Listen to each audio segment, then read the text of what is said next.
Brackenhide Hollow returns as one of the dungeons for Mythic Plus in Season 4.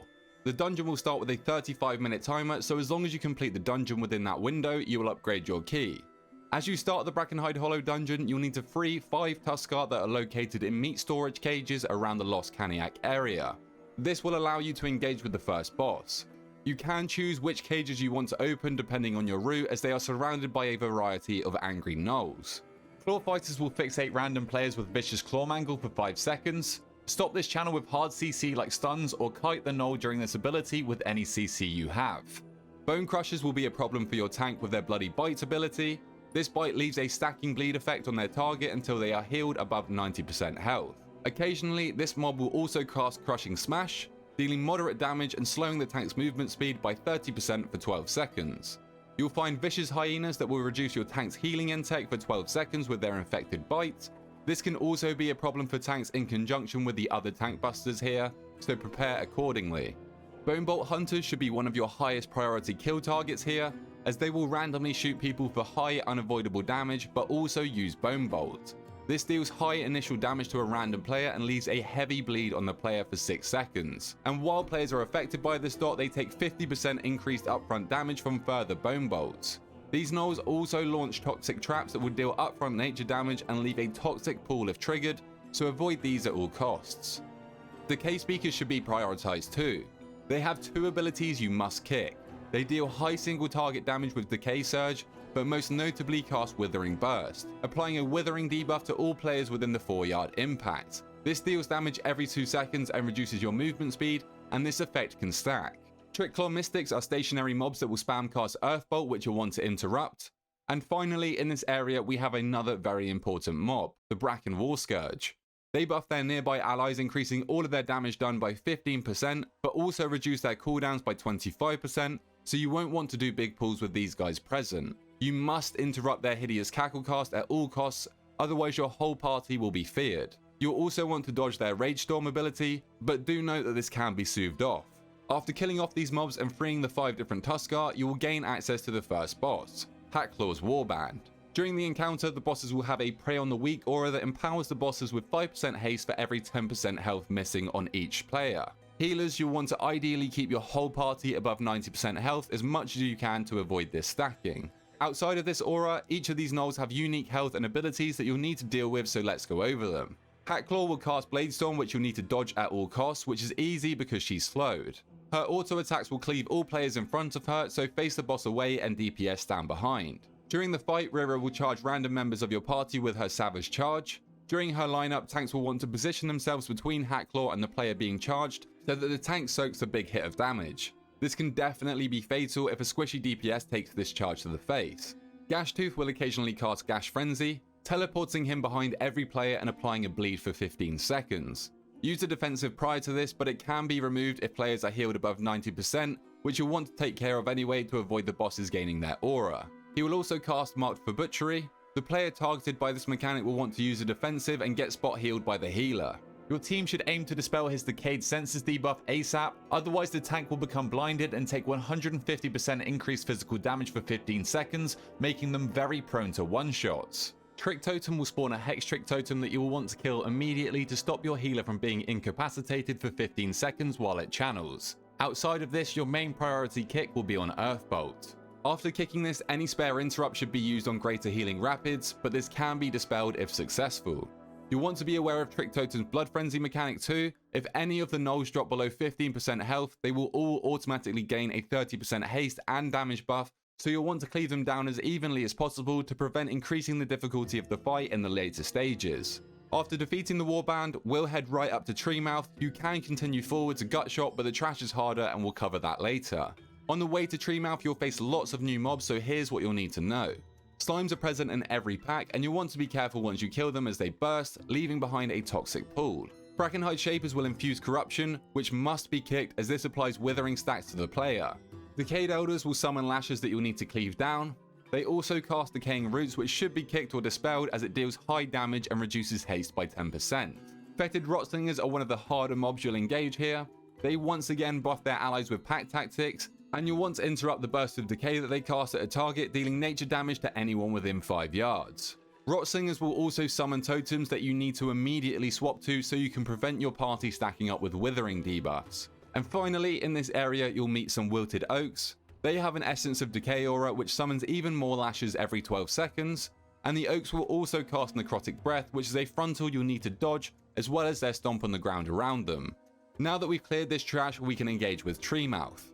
Treemouth will cast Grasping Vines whenever it reaches 100 energy. This will drag your whole party towards the boss, and directly after, Treemouth will consume anybody within 10 yards. Getting consumed will deal nature damage to this player for 10 seconds until the Absorb Shield is broken. You will actually want to let your most durable player get consumed here, because if Treemouth doesn't consume anybody, he will become permanently enraged for the rest of the fight, increasing his damage done by 150% and haste by 20%. Also note that after the player is consumed, they will gain a partially digested debuff, increasing the damage they take by 200% from consume for 60 seconds, so you can never send the same player twice in a row. Apart from this consume mechanic, Treemouth will also cast a frontal ability, Decay Spray, at a random player, and this will summon 4 decaying slimes. These slimes will cast Gushing Ooze that you'll want to kick, and once they die they'll cast Burst, dealing damage to players within 5 yards. The burst, however, will leave a toxic pool on the ground that you'll want to avoid. Finally, your tanks will want to be careful where they aim the Vine Whip cast, as it will follow you, so keep the boss facing away at all times. Now that Treemouth is defeated, this will be your new spawn point. We'll now progress to the next boss, Gutshot. Here you'll face Stink Breath. You want to get out of his violent whirlwind, and he has a frontal, creatively named Stink Breath that you definitely need to dodge because it will probably kill you, but if not, it will disorient you for 4 seconds. After defeating Stink Breath, there's a little skip to the right where you can avoid unnecessary trash before you engage Gutshot, but here you'll find Rotbow Rangers, and they will cause the most problems here. Rotbow Rangers also buff their allies with pack tactics, but they also have an unavoidable Bone Bolt volley ability which you'll need to use defensives for. Stalkers will also inflict rotten meat on a random player. While affected, all nearby beasts will attack the player and get buffed, so your group will want to CC the beast to prevent the player from straight up dying. Flesh Ripper Vultures will cast Screech, which you'll want to kick. This is just an AoE on your party if it goes off, but it can hurt when coupled with other mechanics. The bears have slightly more health than other mobs and will cast Maul on your tank, dealing extra physical damage. Now we can move on to Gutshot. From the beginning of this boss fight, Gutshot will have 2 Rotfang hyenas with her. The boss has the same pack tactics aura under the name of Hunt Leader's Tactics, which buffs their allies' damage by 15% and reduces their cooldowns by 25%. While these hyenas are active, they are your biggest priority before the boss casts Cool Hyenas again. These hyenas during the fight will only attack the tank until Meat Toss is cast. Gutshot will throw meat at a random target. If affected by this, you'll want to kite away from the hyenas as they buff themselves with Feeding Frenzy for 10 seconds, increasing their damage done by 100%, so make sure they are kited and CC'd. You can also do this by utilizing the ensnaring traps that Gutshot throws down. You'll want to dodge them yourself, but they affect the hyenas too if they are dragged through them. Tanks will also want to be wary of where these traps are so that you don't get knocked into them accidentally after the boss's tank buster ability, Gutshot. Your party will want to watch out for the hyena's Bounding Leap, dealing damage and stunning all players within 3 yards of the impact. Finally, Gutshot will periodically cast Master's Call, freeing hyenas from the traps and buffing their movement speed for 5 seconds. You must interrupt this cast. Once you defeat Gutshot, you'll head towards the Den of Decay, which is the final area of this dungeon.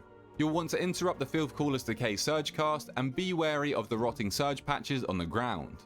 Wither Biters are also found in every single pack, but you'll be able to quickly deal with them as they aren't elites. Rot Hexes are another mob you'll encounter here. You'll need to spread out as a group at least 5 yards from each other to prevent the Withering Contagion debuff from spreading. This is a 15-second dot that reduces damage by 20% and spreads if your party is close. This can be disease dispelled, but if not, you'll need to do your best to prevent them empowering themselves with Siphon Decay by standing 30 yards away if you are affected by Withering Contagion. Disease slashes will put your tank at risk through their healing absorb from Decay Claws as well as their Bloody Bite combo. The final boss in Brackenhide, Decatriarch Wratheye. During the encounter, you'll want to avoid the choking rock cloud floating around the room. It will silence you while you're stood in it and deal damage to you, as well as applying a debuff called Withering Rot. This can stack up to 99 times, though I wouldn't recommend trying it, and the stacks of this debuff will not expire until the boss casts her Decaying Strength ability. At 100 energy, she will cast Decaying Strength, buffing her own damage by 5% for each stack of Withering Rot consumed from your party. Also, when she casts this, she will create a Withered Eruption at each player's location. This eruption deals damage to all nearby players, increasing in size based on how many applications of Withering Rot the player has, so make sure to stay spread for this. As soon as the boss spawns her Rot Burst totem, you'll need to immediately swap to it and nuke it. The longer this totem stays alive, the more pulsating damage your party will suffer, as it repeatedly casts Rotting Burst, dealing group damage and also applying a stack of Withering Rot. These totems will be the cause of most of your wipes, so make sure you save big damage for them. Tanks will want to use mitigation for her Decay Strike. This ability hits hard and puts a healing absorb on you that you and your healer will want to heal up ASAP, and tanks should drag the boss over the totems for maximum cleave damage. But that's all you need to know for this encounter, and that wraps up Brackenhide Hollow and Mythic Plus. If this guide did help you or a friend out, then please feel free to drop a like down below and subscribe to your boy. And until next time, I'll catch you guys later.